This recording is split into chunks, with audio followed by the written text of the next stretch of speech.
Okay. So information అనేది మీకు చాలా అవసరం. ఎందుకంటే ఆల్రెడీ ఇక్కడ ఉన్న సీనియర్స్ లీడర్స్ ఎవరైతే ఉన్నారో వాళ్ళందరికీ తెలుసు.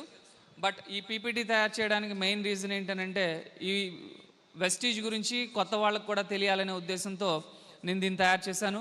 ఓకే, ఎందుకు వెస్టీజ్నే సెలెక్ట్ చేసుకోవాలి అని అంటే మనం సెలెక్ట్ చేసుకునే కంపెనీ ఏదైతే ఉందో దానికంటూ ఒక వాల్యూ ఉండాలి మార్కెట్లో.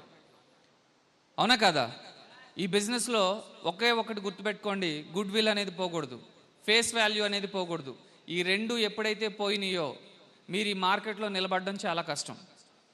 ఓకే, సో గుడ్ విల్ బాగుండాలి, ఫేస్ వాల్యూ ఎప్పుడు బాగుండాలి అని అంటే మనం సెలెక్ట్ చేసుకునే కంపెనీ మంచిదై ఉండాలి. సో వెస్టీజ్ ఎందుకు మంచిది అని అంటే ఆల్రెడీ ఈ కంపెనీ ఇండియాలో టాప్ 50 ప్లేస్లోకి వెళ్ళిపోయిందండి. టాప్ 50 ప్లేస్లోకి వెళ్ళింది. India's top 50 great mid size work places అంటే ఫాస్ట్గా గ్రో అవుతున్న కంపెనీస్ ఏవైతే ఉంటాయో, ఓకే, సో ఆ కంపెనీస్కి ఇచ్చే అవార్డు ఇది.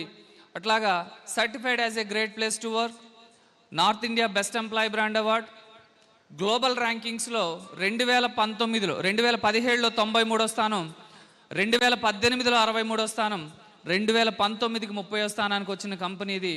ఇది ఇండియాలో కాదు సార్, ఇండియాలో కాదు, ప్రపంచంలో ఉన్న టాప్ 100 కంపెనీస్లో ఈ ప్లేస్ మంది, ప్రపంచంలోనే.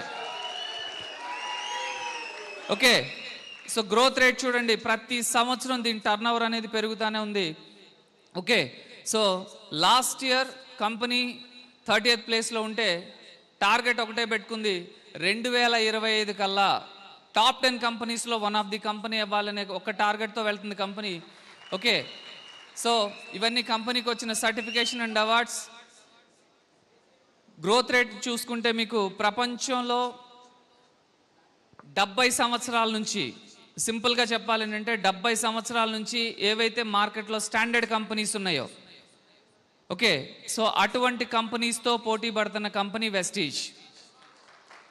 ఓకే.